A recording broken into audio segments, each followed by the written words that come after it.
With the second full week since the Switch's launch complete, we've received quite a few sales numbers, and there are a lot of talking points that are surfacing. First up, and perhaps the most boring data to look at, are the weekly Famitsu sales that came about in Japan. Now, obviously, this wasn't really discussed by many people online because, well, there's nothing interesting going on. There's no record-breaking second week. There's no roof blown off of a stadium because of the amount of Switch 2 units that were actually still available on the second week. It's just a very sizable drop-off, which is to be expected because they had all of their stock available from the get-go. So, generally speaking, with previous consoles, what would happen is on the first week you get a sizable amount of your first month sales, either half of it or maybe 1/3 of it, and then over the course of the next 3 1/3 weeks, you'll double or maybe triple those numbers. At least this is how Japan looked with the Wii U and with the Switch. Now, as far as Japan goes with the massive drop-off, they're going to have to make a ton of sales over the course of the remainder of the month if they want to continue on with that trend. Now, the Switch 1 had a similar drop-off percentage-wise, and it was able to make it up over the course of that month, almost doubling the launch weekend sales. But given that in Japan they had a lot more units ready for launch, I don't know what they have available going forward through the rest of the month. And the Switch started off slow and gained more and more popularity with every passing day, whereas the Switch 2 started on a massive high. So it'll be interesting to see if that translates into the sales numbers as the month continues on. Now, one could argue that they already made the first month sales that they need to make going forward, but many experts have been saying this all along. Launch numbers only mean one thing: it's stock available. Everybody sells out at launch. Personally, I think the honeymoon phase is done, as in the whole record-breaking day-after-day sales or whatever.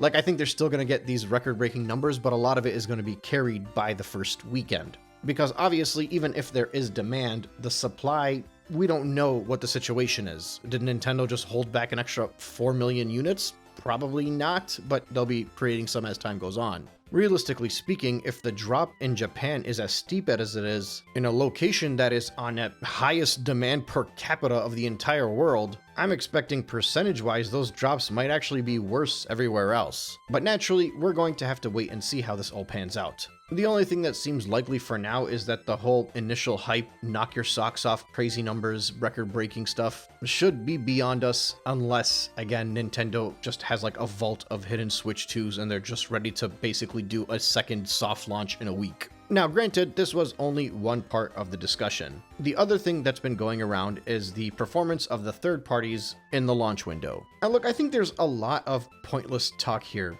as far as I'm concerned. People are blaming the types of games that are launching alongside the Switch 2. People are blaming the game key cards. Everyone's just kind of like, see, this proves my point about X, Y, or Z. Look, the only thing this proves is something that was not needed to be proven. Nintendo's launches always overwhelmingly are in favor with their first-party launch title. It is the only game you launch your console with. Everything else is just background noise. It's just like, you know, 1 in every 100 people will be like, Mario Kart's not enough for me. Breath of the Wild is not enough for me. And they'll have to buy something else like Bomberman R. Like, yeah, with the Switch 2 launch, there's not really any exclusives. There aren't really many new games. I think all of these are ports, but I could be mistaken. Some of them are older than others, but that all doesn't matter. When you're buying a Switch 2, you're like, give me Mario Kart. Especially if you're a day one buyer of these consoles, you're clearly a gamer, you're somebody that is very well intertwined with all of this stuff. You realistically have all of these games on other consoles already, or you have them on your PC or Steam Deck or whatever, or you just have the Switch 1 version, you don't need the Switch 2 version, so you're just gonna grab Mario Kart. That's what you do when you're a Nintendo fan. You buy the Mario, you buy the Nintendo IPs. That should come as a surprise to absolutely no one, especially when one of those games are bundled in with the console. And then if it's not bundled in, well, guess what? Nintendo fans, they're the only people in the world that seem to like physical games anymore, so they're gonna go out of their way to buy Mario Kart World for $80. Because, again, you buy Nintendo for the Nintendo games, first and foremost. So whoever this third-party publisher that's surprised that they're not doing as well because there are so many more units sold, dude, they sold so many units because people want to play Mario Kart, not whatever you're selling. Like, you can argue that Cyberpunk maybe did better because it's fully on a cartridge or not, but you know what did even better? By a country mile, and it makes absolutely no difference if it's on a cart or not, and it makes absolutely no difference whether it's bundled in or not, and it makes absolutely no difference whether it's digital or not.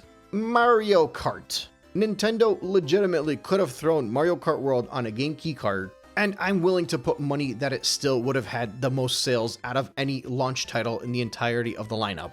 Any physical title that was released, with an asterisk on physical, obviously, because game key cards are not physical games. Because that's what you buy a Nintendo console for. Also, Matt Piscatella, the guy that keeps sharing all the data from Circana about what's being sold and what isn't, I feel like he's always saying exactly what he needs to say without saying any more or any less, just to kind of deliver a message. Like last week, he talks about how the Switch 2 set a new all-time launch week record by getting to 1.1 million units sold during the week of its launch, specifically in the first 3 days. But like, he leaves out the fact of how long it took it to get to that 1.1 million units, because it seems like the PlayStation 4 made it to 1 million quicker and then ran out of stock. So now everybody's got that 1.1 million number to go by, and they're like, yeah, the Switch is the first console to make it to 1.1 million. So it's like, yeah, it's the fastest console to 1.1 million, but is it the fastest one to 1 million? Because that's when the other guy ran out of stock. And I realize sales only come in if you have stock, but that's not really what the point of the discussion is. The point is how quickly something actually sells. It just feels like a statistic that's full of truth, but also tiptoeing around a lot of the contexts.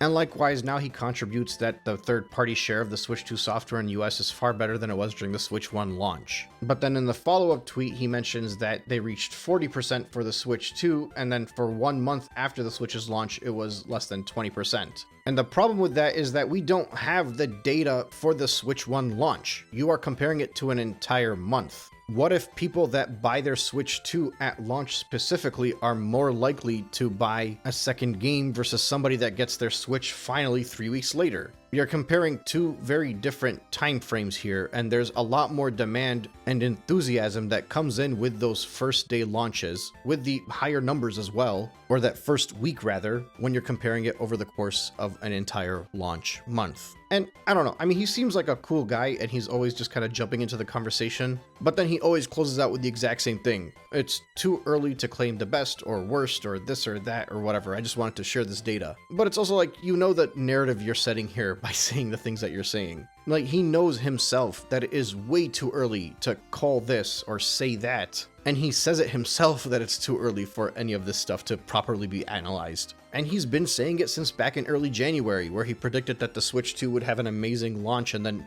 dive downwards. So, I don't know. I just feel like I expect a little bit more responsibility from the things that he says, because what he says has a lot of gravity. You know, it's not like me sitting here getting things wrong every other week because I just like to make predictions into a microphone. And then now when the Switch 2 fails, he gets to be like, yeah, I told you guys those first week numbers don't really mean anything. And then when it does great, he'll be like, yeah, I told you guys from those early numbers that it was gonna be phenomenal because there were patterns that showing it would. No, man, you are a statistician. If you don't have data for the first week of what the Switch 1 was doing with third-party titles, then you should not be comparing it to the Switch 2's week 1 of third-party titles, because percentages change. It's not like quantity.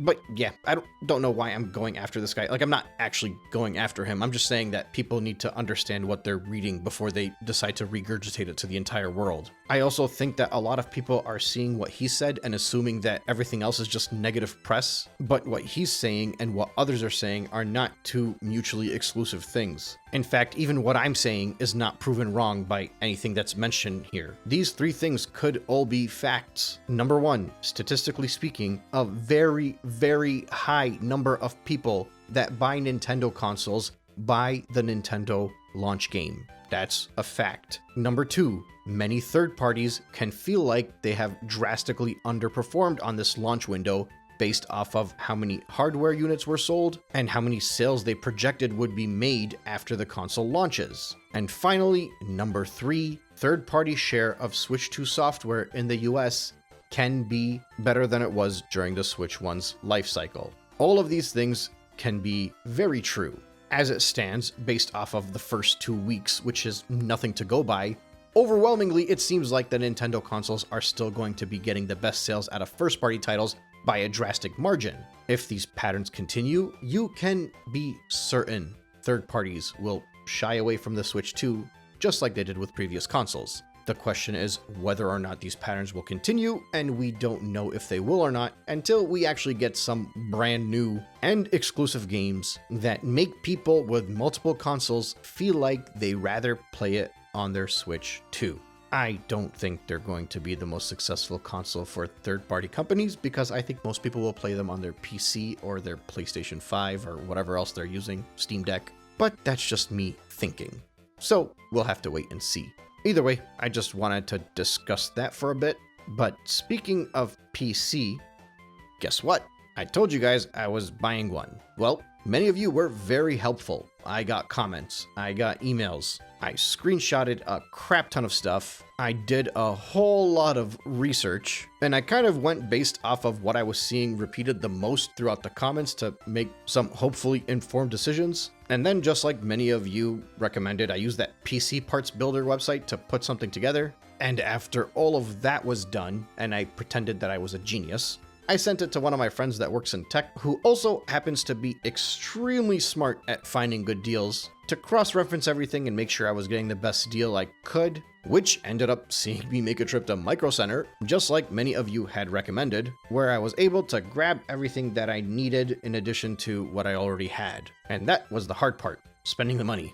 Now I get to build it. That's the fun part. I don't know that I necessarily want to share my build just yet because there might be some changes and I might be exchanging some parts. Some random deals that might pop up over the next 30 days might get me to shift something over. But when this is all said and done, I will realistically make some kind of video on it as like a build a PC for dummies kind of showcase. It won't be like a video of me building the PC. More realistically, it'll be just kind of something for people that don't know what to do. Console gamers that are suddenly thinking about jumping ship into the PC world, needing somewhere to start. But yeah, I just wanted to update you guys on that because I was very excited today when I walked out of Micro Center. And likewise, I am very excited to get started on putting this thing together. But for now, I'm gonna call it a night. Thank you all once again so much for listening, and I will catch you on the next one.